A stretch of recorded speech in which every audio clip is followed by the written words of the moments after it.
back to the Cold Steel catalog we go for this review. And maybe some guys are rolling their eyes going, oh gosh, nothing fancy again with Cold Steel. What is he advertising for? No, dudes. Again, I think I've adequately and properly explained in past videos, I'm not necessarily a brand aficionado straight down the line of any knife, whether it's Cold Steel, Benchmade, SOG, CRKT, you name it. I'm not. I go where the good blades are, and I really like Cold Steel's offerings when they get high value right. And that's what we're going to be talking about, is a very high value defensive / offensive folder, the extra large Tanto blade. I had requests of this. I showed this in my video of my EDC system, and dudes are like, review that knife. Here it is. I'm in the Cold Steel Projects catalog, dated September this year or thereabouts. That's when I got it. Those are cool knives too. Expensive though. You know what? One of these days we're gonna have a little fireside chat, just going through the Cold Steel catalog, and I'll give you my takes of what I like, what I don't like. God, a lot of guys love this knife right here. I need to do that. I'm getting distracted. Let's stay on topic. It's hard when there's all kinds of cool blades to look at. This is the moment for the Cold Steel extra large Tanto point to shine. And let me tell you, where did I get this knife, by the way? Guess what? I got it as a Christmas present from my mom. How cool is that? She goes, what do you want for Christmas? I said, I want an extra large. And I was very specific with her what I wanted. Be very careful when you wipe your blade, by the way, so you don't cut yourself. And there she got it for me. She's like, there you go. I think she got this from Cheaper Than Dirt at the time. Cool, man. So it's a great gift item. Now, a lot of guys will say, dude, why don't you review more Tanto blades? In fact, I think this might be the very first Tanto blade I've reviewed. The answer to that, honestly, and this is just Nothing Fancy's opinion, is I think it's a very limited blade shape on what it can do. I think if you're talking defensive tasks, maybe offensive, if you're a police officer, soldier, I think it's adequate. Does the job quite well. But I generally don't carry blades on my person for the sole prospect of, I don't know, Mortal Kombat, least with Rule of Law, ROL. During ROL situations, I don't. Now, in my jobs and when I deploy to bad areas, then it's different. Then this might be a good blade, where the propensity for me to use my tactical folder, which I term this as, it's higher, and therefore I want a more capable blade with reach and penetration power. And that's where a Tanto point can really come into its own. It's a great penetrating blade. And just look to Cold Steel's many videos where they prove this. They came out with a Tanto point years ago and brought it back into the lexicon, into the minds of the American knife consumer, now the world consumer. And there's been thousands of others that copy the Tanto blade. So, my take on it, great defensive blade, not so great EDC. I think you could do a lot better going with a modified clip or a Bowie design, maybe along the lines of a Delicate. I just happen to have this one in my pocket. That's why I'm pulling out. But this is a much more versatile blade shape. Still defensively capable, good penetration power, and yet it can do a lot of things day to day that a Tanto point has difficulty with, generally because of this junction right here. This is a very abrupt transition between your main cutting edge and to the tip. Now, defensively, this part right here cuts extremely well. This is nasty. I mean, this is karambit-like in its ability to cut. Yeah, I know that. It's a great color. It's like, and I'm talking slashing. If we slash with a Tanto point, this right here, awesome. Another reason I say EDC not so awesome is because this is going to be a very high wear junction right here. And I've seen Tantos that are completely worn down to the nub. Good luck regrinding them. They basically have to be reground by someone who's very skilled at doing so. Because a lot of the EDC tasks you're doing is you're slicing. And you'll slice in that manner. Whereas a clip point has a smooth transition. It's much more suited to that EDC style of cutting. And truth be told, most of you civilian users, you're going to be EDCing your blades a lot more than you're going to be fighting with them. And there again, I get back to my criticism of the Tanto. If it is a criticism, that is, it's somewhat limited against that. Now, that being said, let's go ahead and integrate the POU on this extra large cold steel Voyager. The POU, in my opinion, is flat out tactical.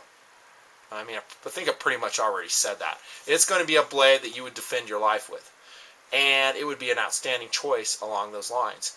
Primarily because it has a lot of reach for a tactical folder. And look at these specs. This is very impressive. And it's not just a Tanto version. It's also the extra large clip point. 5-inch blades, 5.3 ounces for a 5-inch blade. Man, there's very few knives that go along there. Now they're being made of VG1 stainless steel. My version, AUS 8, not quite as good as VG1 in my opinion. I think AUS 8 is still a very good steel, and I don't feel that I'm slighted by it, but I think their choice of VG1 even better. And look to the front of the cold steel catalog, and they'll tell you exactly why. There is, I think, by and large, what you find in the cold steel catalog, by the way, is accurate. I mean, yeah, there's some copy written up on some of their knives that I go, yeah, right.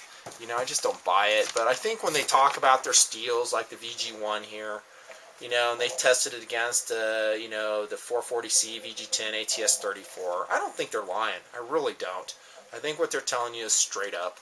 And I think this is the new VG1 steel, very good. Tough. Good edge holding, holds a fine edge too, and that's something I like from my steels. I mean, there's some steels out there that I've sharpened that I have not been happy with the edge I get on them. Maybe AUS 6 on some knives might be an example of this. Here I'm thumbing through trying to find a good background. But good choice in blade steels, definitely. Also, the reach, 5 inches of reach, dude, that's serious. I mean, you're getting into fixed blade territory with that. Are there a lot of fixed blades that do that?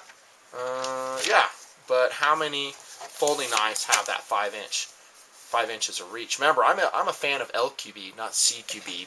Let's do long quarter combat. So, and if you hold this handle out, you got even more reach. I mean, nice. How about the rest I've talked about is very Voyager. It's a hollow ground blade, Scotch Brite finish on it. There's your logo right there, stamped into the tang. Made in Japan. You know, most Japanese blades are just awesome. They really are. I don't know if it's Sakai City or what, but they're just awesome. Super high quality. How's the lockup on this thing? Well, actually, before I talk about that, how's the speed? It's wicked fast. Again, why do you need an automatic knife when a tactical folder deploys so quickly like that? You don't. Now, you could make a case, well, in case your hand's injured. You know, if your hand's injured, if you can just push a button, I can see that. But this is such an easy knife to deploy.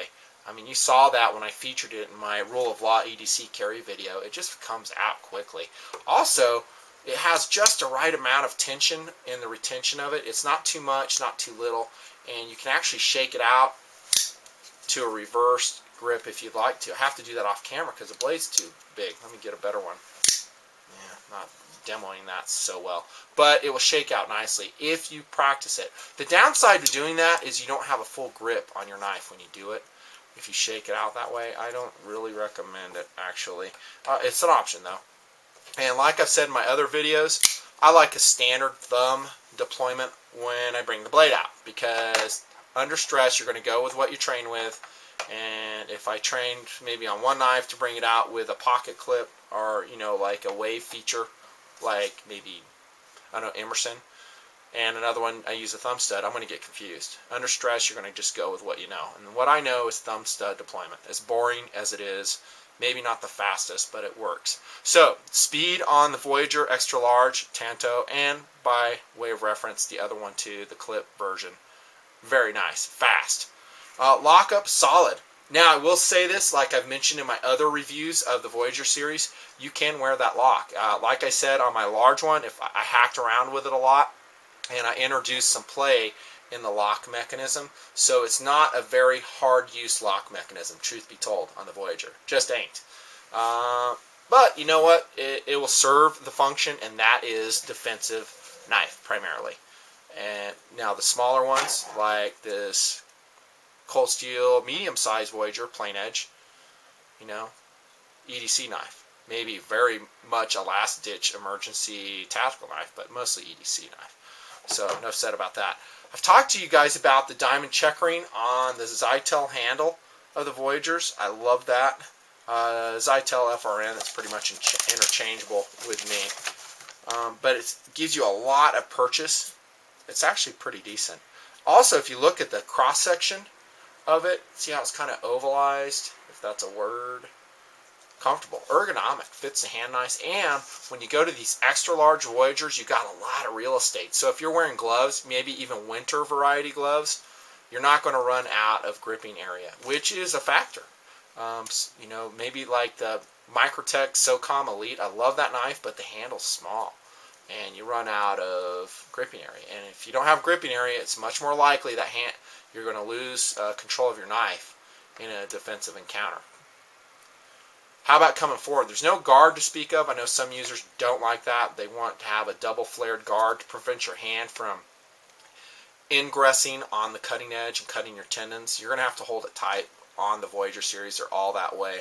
So just be advised. Jimping, I've talked about this. That's standard Voyagers. Cosmetic only. It doesn't do much for you. And the reason is because they didn't jimp the upper spring here.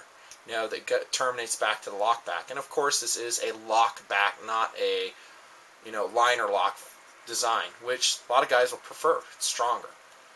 But if they really want to do it, they should have put some serious jimping right there. You know, I just reviewed that GovTac. Can you imagine if that extra large cold steel Voyager had a run of jimping like that? Right here is where I'm talking about. That's what they should have done. Now we're talking. Now our thumb would really lock in on that top. Didn't do it. Cold Steel, Lynn Thompson, if you're watching, do it in the future editions if you would. That'd be super cool. Pocket clip sucks as it comes from Cold Steel. I've talked about this in my other Voyager reviews, and Nothing Fancy recommends the epoxy modification like I've shown you in my other videos. I might annotate it here for you. There you see the medium-sized plain edge with my epoxy modification, where I sanded it, put the epoxy filler in it, also reprofiled the clip so it sweeps up and not back. What a novel idea. A clip that actually is swept up so you can easily attach it. See that? As opposed to how it comes out of the box. See how that's flat? Stupid. Don't know why he does that. So I have to grind those off to modify it, and then I epoxy fill that, and I'll tell you, it's the bomb. Once you do that, that clip is fixed for the most part, and at least it's smooth under the clip, and it won't rip your pants pockets up. As these Voyagers come, this gnarly diamond checkering will rip your pants pockets up. And of course, how you doing? It's mounted too far down on the freaking handle. Again, that means a lot of the Voyager series is going to be sticking out of your old pocket, getting ready to get bumped or scratch your car, whatever. Don't dig that. But, you know, you can't have everything in life, can you? So, great handle. Once the pocket clip is fixed, and I will fix this one eventually when I get some time. Very nice. I really like that diamond checkering on it. So decent. But the weight, again, you just can't get over how light and fast the Voyager series is. And for what you're paying for the knife, there's very few that match up. I mean, what other knife weighs about 5 ounces, gives you 5 ounce, a very good steel 5-inch blade? Yeah, there's a couple out there, and I've shown you some, but there's not a lot. Cold Steel Voyager Tanto. And some guys really like the penetration power, like I mentioned earlier in the video, of the Tanto blade. But you need to be realistic. In other words, be realistic. What would suit me better? The Bowie clip blade, which gives me more EDC capability, more utility, which is still a very nasty, and that's an X2. This one's an XL. Very nasty defensive blade too. I don't think that this one takes a back seat to the Tanto blade for defensive purposes. That's just me. I don't feel it does. Look at that sweep. I mean, this is a wicked cutter. And these Cold Steel Voyagers, they're razor sharp, and they're relatively easy to maintain that way. Now, if you plan on stabbing through car hoods, maybe some refrigerators or something, maybe the Tanto is the way to go. Body armor, if you're stabbing through body armor, maybe that's the way to go. Ultimately, it's going to be a stronger tip, more durable than the Bowie knife as far as penetration power goes, because it does have that very reinforced, strong tip that the Tanto is famous for. That's what you're going to have to decide. But for a mere $45, which, I got this knife for, my mom did, that's a steal. So that's a knife review, and man, it's a cool knife, given its limitations, but it's for a defensive / offensive tactical folder.